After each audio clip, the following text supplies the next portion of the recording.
बोला था दोस्तों, धुरंधर का जो कलेक्शन है वो सुबह अपडेट हो जाएगा कितना हुआ है, क्योंकि 1 घंटे में पॉसिबल ही नहीं था कि सिर्फ 75 लाख आएगा।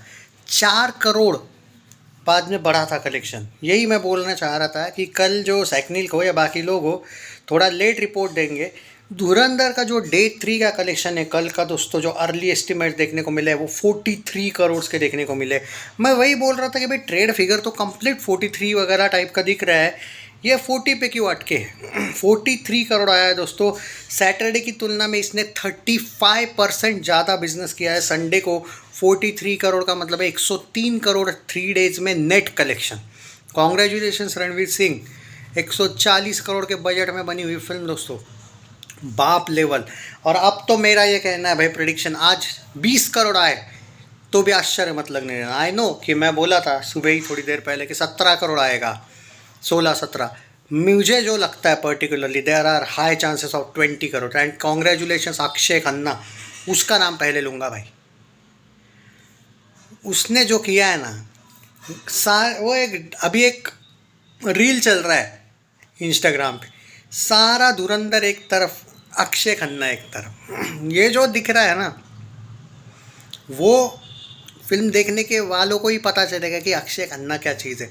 उस दिन उस रिव्यू में जब मैंने फिल्म देखने के बाद जो बोला था, तुम अक्षय खन्ना को कभी भूल ही नहीं पाओगे। तुम भूलने ही नहीं वाले हो, तुम भूलना चाहो तो भी नहीं भूल सकते। वो इसलिए इस टाइप का डायलॉग दिया था ना मैं, कि सिर्फ देखो फिल्म और बाद में रिएक्ट करो। अरे सैल्यूट है यार, मज़ा आ गया भाई। मैं तुमको बता दूं दोस्तों, कल का जो नाइट शोज थे वो 54.97% की ऑक्यूपेंसी के साथ थे। सारी ऑक्यूपेंसी आई है। अब बात कर लेते हैं। और आज 17 करोड़ मेरा कम से कम प्रेडिक्शन है, 20 करोड़ मेरा ज़्यादा से ज़्यादा प्रेडिक्शन है। 123 से लेके 125 करोड़ 4 दिन में ये नेट कलेक्शन कर रही है दोस्तों। कल ये ऑफिशियली अपना बजट तोड़ रही है। 2 पार्ट मिलके 280 करोड़ का बजट है, जैसा कि आप लोग जानते हो। 140 करोड़ में ये फिल्म बनी है। कल ये ऑफिशियली हिट हो जाएगी। भाड़ में जाए बाकी कोई साइट अगर कुछ बोलेगा तो। जब प्रोड्यूसर ने ऑफिशियली क्लियर कर दिया है बजट, आई डोंट थिंक कि आपको और कुछ ज़रूरत है। By the way 300 crore, 350 crore, 400 crore is on. अगर ये ऐसी रफ्तार टिकी रहती है ना भाई, और जिस लेवल पे ये फिल्म है भाई, ये फिल्म रुकने नहीं वाली। और मैं सच्चे दिल से बोलूँ दोस्तों, हम ये 300 जो कर रहे हैं ना, 300 350, मैं एक सीधी बात बोलूँ, ये 500 करोड़ नेट डिज़र्व करती। करेगी या नहीं वो मुझे नहीं पता, मैं सिर्फ डिज़र्विंग की बात कर रहा हूँ। 500 क्या ज़्यादा। अब करेगी नहीं करेगी, क्या होगा क्या नहीं, वो वक्त की बात है, बट डिज़र्व तो करती है। 300 350 तो इसके लिए ऐसी बात होनी चाहिए, सिंपल सी बात बोल रहा हूँ। और उतना तो भाई आराम से जाना ही चाहिए। 300 350 नेट कुछ नहीं है इसके लिए। 500 नेट हो जाए ना तो ज़्यादा खुशी होगी, ऐसा मेरा मानना है। मतलब ऑब्वियसली 300 350 नेट पे भी बहुत खुश हूँ भाई, सुपर हिट हो जा रही है तब तक, ब्लॉकबस्टर इनफैक्ट। बट 500 नेट और मज़ा देगी। पर हाँ, I will be happy 300 net. अगर ये पद्मावत उतना भी कलेक्शन कर लेती है रणवीर सिंह के, तो भी ये ब्लॉकबस्टर वर्डिक्ट ले रही है। बट मैं चाहता हूँ कि रणवीर सिंह की ये पार्ट 1 ही देखो, पार्ट 2 तो बन रही है हाईएस्ट ग्रॉसर। पार्ट 2 को तो 1000 करोड़ वर्ल्ड वाइड ग्रॉस का भी चांस है, अगर वो सोलो हो रही है रिलीज़। तो मुझे नहीं लगता है टॉक्सिक और इसका क्लैश होगा। बाय द वे मैं सीधी बात बोल रहा हूँ, पार्ट 2 तो चलने ही वाली है खतरनाक। पार्ट 1 भी कम से कम पद्मावत इतना भी कर लेना, वर्ल्ड वाइड में 500 कर ले यार, 300 नेट कर ले, हिंदी में 300 नेट, तो भी भाई दुनिया जीत ली इस फिल्म ने। मेहनत रंग लाई भाई रणवीर की और बाकी लोग की। ऑब्वियसली अर्जुन रामपाल भाई, R Madhavan, Sanjay Dutt and Akshaye Khanna the special mention है। आदित्य धर को तो सैल्यूट है, जितना करूँ उतना कम है भाई, salute. Writer, director and production जिस तरीके से है इस फिल्म का, बहुत ज़बरदस्त है। प्रेजेंटेशन जो अक्षय खन्ना का जो एक, अरे वो सीन देख लेने यार, जो उसका स्वैग है वो देखो। मुंबई का ओवरऑल कल पूरे दिन का ऑक्यूपेंसी था 58%, जो कि बहुत मैसिव था। दिल्ली का 57.5 था। पुणे का सबसे ज़्यादा ऑक्यूपेंसी बेस्ट था, 64.25%, सबसे हाईएस्ट पुणे का ऑक्यूपेंसी चल रहा है भाई इस फिल्म का। 45.5% बेंगलुरु, 47% हैदराबाद, कोलकाता 44.75%। कोलकाता भाई बाद में सुधर गया, खतरनाक ऑक्यूपेंसी इसका भी। 56.5% अहमदाबाद, चेन्नई 56.5%, सूरत 40% ऑक्यूपेंसी, 58.5%, जयपुर ऑक्यूपेंसी, चंडीगढ़ 45.25%, भोपाल 46.75%, लखनऊ 53.5%। और ये भी देखो यार, बेंगलुरु का ऑक्यूपेंसी ऑलमोस्ट 46% है। किस बात के वो तुम चक्कर में पड़े थे वहाँ वामपंथियों के बॉयकॉट के? मुझे अच्छा लगा भाई वामपंथियों की ले ली भाई। सच बोलो तो वामपंथियों की सभी लेते रहते हैं, मुझे ऐसा पर्टिकुलरली लगता है।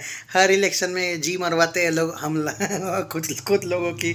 ऊपर से वहाँ पे भी रोना, ट्विटर पे भी रोना चलता ही रहता है, यहाँ पे भी रोना। इनकी ज़िंदगी में रोना ही है क्या? मतलब लाइफ कट जाएगी रे मर, ऐसे ही जलते जलते जलन के मारे। पहले छावा ने इनको पेला, बाद में कांतारा चैप्टर 1 ने इनको पेला, धुरंधर पेल रही है, पिछले साल पुष्पा 2 को भी ये भौंक रहे थे, उसने भी पेला था। और बाहुबली वालों पे तो ये भौंकते ही रहते, उन्होंने भी पेला। नहीं मतलब देखो, जिन जिन फिल्मों के मैंने सच में नाम लिए वामपंथियों को, उनसे प्रॉब्लम थी।